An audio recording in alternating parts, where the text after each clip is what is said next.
उसका नाम है मूरत। चलिए मूरत की परिभाषा आपको सुना दे। एक राजा थे, उनके कोई संतान नहीं थी, तो राजा बड़े दुखी और प्रजा भी बड़ी दुखी। प्रजा कहे कि हमारा राजा बड़ा अच्छा है, कौन हमारा पालन पोषण करेगा। राजा सोचता है कि भाई तुम ऐसे बांझ हुए कि तुम्हारे औलाद संतान नहीं हुई, तो लोगों ने सलाह दी कि महात्मा के पास जाओ, वहां तुम्हारे ऊपर दया दृष्टि हो जाएगी और इतनी बड़ी प्रजा, इतना बड़ा राज्य, कलंक खत्म हो जाएगा। तो एक पहाड़िया पर महात्मा जी रहते थे, वहां चले गए। उन्होंने कहा कि महाराज इतना बड़ा राज है और हमारे कोई संतान नहीं है और मैं तो प्रजा को बड़ा सुखी रखता हूं, आराम से रखता हूं, आप प्रजा को देख लीजिए। तो कोई संतान हो जाए तो कम से कम इस प्रजा का पालन पोषण करें। तो महात्मा जी ने ध्यान लगा करके देखा कि देखो भाई राजा, तुम्हारे पूर्व जन्म में तुमसे कोई काम ऐसा पाप खराब बन गया कि तुम 7 बार राजा हो गए लेकिन कोई भी संतान नहीं होगी। चले महाराज, तो फिर तो बड़ा प्रजा ने भी महात्मा जी से बड़ा आग्रह किया, बड़ी प्रार्थना की। महात्मा जी को दया आ गई कि अच्छा हम सोचेंगे, आप जाओ। राजा चला गया, अपने प्रजा का पालन पोषण करने लगा। 9 महीने के बाद एक बच्ची पैदा हो गई। उसने सोचा कि चलो, महाराज जी ने कलंक तो फेंक दिया, बच्चा बच्ची क्या, कोई औलाद तो हो गई। उसको खूब पढ़ाया लिखाया, सारे विश्व की भाषाओं को सिखा दिया उस लड़की को। और उस समय पर सारे विश्व की 14 भाषाएं थी। जब लड़की पढ़ लिख करके तैयार हुई तो उसे वर की जरूरत। राजा ने सोचा कि अब इसका कोई संबंध कर दिया जाए, लेकिन ये विश्व की 14 भाषाएं जानती है तो कोई पढ़ा लिखा लड़का मिल जाए। अपने आचार्यों को तमाम को बुलाया कि देश के अंदर में कोई पढ़ा लिखा लड़का खोजो। तमाम आचार्य लोग लड़का खोजने लगे। राजा तो धर्मात्मा था ही, सच्चरित्रवान। खोजते खोजते कोई नहीं मिला। लोगों ने सोचा कि राजा को क्या कहूंगा कि पृथ्वी का इतना भ्रमण कर रहा हूं, कोई लड़का नहीं मिलता। उधर से एक लड़का आ रहा था, उसको रोका और विद्वानों ने पूछा कि भाई तुम क्या जानते हो, क्या पढ़े लिखे हो। तो लड़के ने कहा कि देखो भाई, मैं 12 भाषा जानता हूं। विद्वानों ने सोचा कि लड़का 12 जानता है, लड़की 14 जानती है, तो राजा ऐसा करे कि राज में इसको 2 भाषाओं का आदत पूरा हो जाएगा। तो हम लोग ये बात की प्रार्थना करेंगे कि महाराज ऐसा कीजिए आप। लड़के से कहा देखो भाई, तुम गरीब हो, राजा के लड़के के साथ तुम्हारा संबंध हो जाएगा और तुमको ये सारा राजपाट तुम्ही को मिलेगा, क्योंकि राजा के पास तो कोई लड़का है नहीं। तो तुम ये स्वीकार कर लो कि मैं शादी करूंगा। उसने कहा ठीक है। ले गए उसको, राजा को समझाया कि महाराज हम ले आए, 12 भाषा जानता, लड़की 14 जानती। आप 2 भाषा राज में रहकर के पढ़ा दीजिए और लड़की के समान हो जाएगा। लड़की से कहा बेटी, एक मैं बात ढूंढ करके लाया हूं। कहने लगे देखिए, मेरे बारे में तो अभी कुछ सोचिए नहीं, मैं लड़के से खुद बात करूंगी। लड़के को खड़ा कर दिया। लड़की ने पूछा कि ये बताइए कि आप कितने पढ़े लिखे। कहने लगा मैं 12 भाषा जानता हूं। लड़के ने पूछा कि आप कितना पढ़ी लिखी है, कि मैं 14 जानता हूं। तो लड़की पूछती है उस लड़के से कि 12 भाषा तो आप जानते ही हैं, लेकिन वो 2 कौन सी है जो आप नहीं जानते? 2 भाषा कौन सी है जो आप नहीं जानते? 12 तो जानते ही हैं। तो लड़का बोलता है कि देखो भाई, 12 भाषा तो मैं जानता हूं, लेकिन 2 भाषाएं ये है, उनमें से पहली भाषा ये कि मैं कुछ नहीं जानता, मैं कुछ नहीं जानता।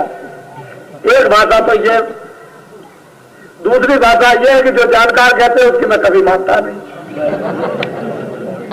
बस बात खत्म। लड़की ने सोचा कहीं अगर धोखे धड़ाके में मेरा संबंध हो जाता तो मेरे तो सारे जीवन मौत थी, क्योंकि ये तो जानता हुआ नहीं मानेगा। फिर बड़ी मुसीबत, एक तो जानता नहीं और जानने के बाद में जो मतलब ये कि सही चीज उसको मानता नहीं। तो कहने का ये कि आजकल के लोग जो सही बात है एक तो जानते नहीं, और अगर सही कही जाए तो उसको मानते नहीं। ठीक यही बात है। तो वहां ये अपनी पराविद्या थी, योग विद्या थी, सूर्य विद्या थी, आध्यात्मिक विद्या थी, ये भारत की थी, ये विदेशों की नहीं थी। यही इसकी साधना होती थी, योग होता था, यहीं पर ध्यान होता था, यही भजन होता था, यही कमाते, यही कबीर ने, रैदास ने, नानक ने, इत्यादि इत्यादि महात्माएं उन्होंने यही कमाया इसको। तो अपनी जो सुगम सरल जो विद्या थी उसको तो आपने छोड़ दिया, फेंक दिया, और बस मतलब ये है अब और कुछ नहीं रह गया, और है कुछ नहीं है, खाली एक बनावट रह गई। इलाहाबाद यूनिवर्सिटी में पढ़ते रहे, किसी ने पूछा अरे भाई किसान से तुम्हारा बच्चा कहाँ चला गया? कल 2-3 वर्षों से इलाहाबाद से आया नहीं, वही पढ़ रहा है बोर्डिंग हाउस में।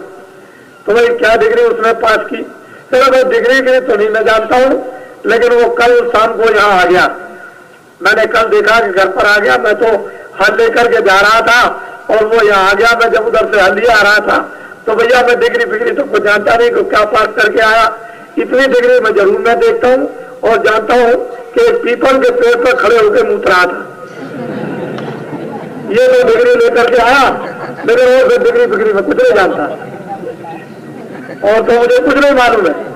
तो आजकल मतलब ये कि ये दशा हो गई पढ़ने लिखने वालों की, चाहे माँ चली जाए, चाहे बहन चली जाए, चाहे बेटी चली जाए, और चाहे कोई भी चला जाए, तो वो ऐसा पत्थर खड़े खड़े थे, पीपल मिल जाए तो बरगद मिल जाए, तो दीवार मिल जाए, तो जमीन मिल जाए। ये डिग्री तो खास करके प्राप्त कर ली, बाकी और क्या है और क्या नहीं है। तो ये देखने भारत की जो अकल में बैठने उठने की कितनी स्वच्छ क्रिया और स्वच्छ ये शरीर निरोगी था, उसको हमने ऐसा अपने आप चारों तरफ से बीमारियां बुलाकर और फिर इतना रोगी इसको बना दिया कि अब समझिए आप। घर गृहस्थी आश्रम में देवियों को कोई बात समझाई नहीं जाती, पुरुषों को कोई बात बताई नहीं जाती, फिर खान पान इतना बिगड़ गया है घर और बाहर का कि वो इनको याद कराया नहीं जाता।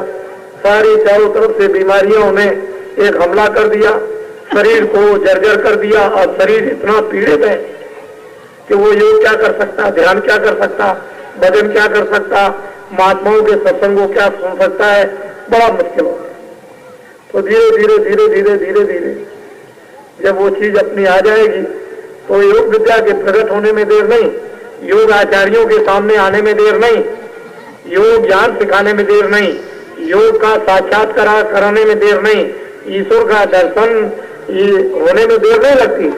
लेकिन वो देर से जो है बीमारियां कैसे हो, तो जो वहां जाता है वो लौट करके आता नहीं।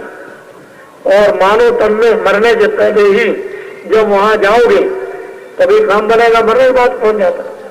मरने के बाद कौन जाएगा? मरने के बाद तो तत्काल उठा के फूंक दिए जाएंगे, और वहां क्या देर लगती है। जमुना जी का घाट तो कभी खाली रहता नहीं, कोई ना कोई रोज पहुंची जाता है, चाहे ब्याह से आ गया चाहे पैर से चला गया।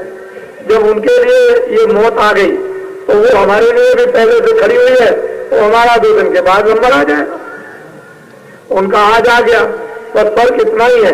तो 2 दिन के नंबर आने को हम भूले बैठे, उसी को तो हमको याद करना है कि सामने हम उसका फन को टांग करके रखें और बीच के समय में अपना काम कर लें। गृहस्थाश्रम का भी काम हो जाए, ये भी व्यवस्था टूटे फूटे बिगड़े नहीं, और अपना काम भी आत्मा के कल्याण का बन जाए। दोनों काम करना तो अच्छा है। हाँ बोलो। जोड़ी गए ना बाहुरे। और वो कहते हैं महापुरुष बड़े भाई सूरज एक प्रेमी भक्त जीवात्मा, अरे जो भी गए वो कभी बाहुरे नहीं, वो लौट करके कभी नहीं आए। लेकिन तुम इधर भी चले जाओगे खंडक में, 2 जगह लौटोगे, उधर से भी लौट के नहीं आओगे। उधर चले गए तो उधर से नहीं आए, इधर चले गए तो बीच में तुम बैठोगे। मनुष्य शरीर ऐसा ऊंचा है कि दोनों आंखों के बीचों बीच में जीवात्मा को बैठा दिया कि उधर जाना चाहो तो फौरन जाओ, और नीचे गिरना चाहो तो नीचे चले जाओ।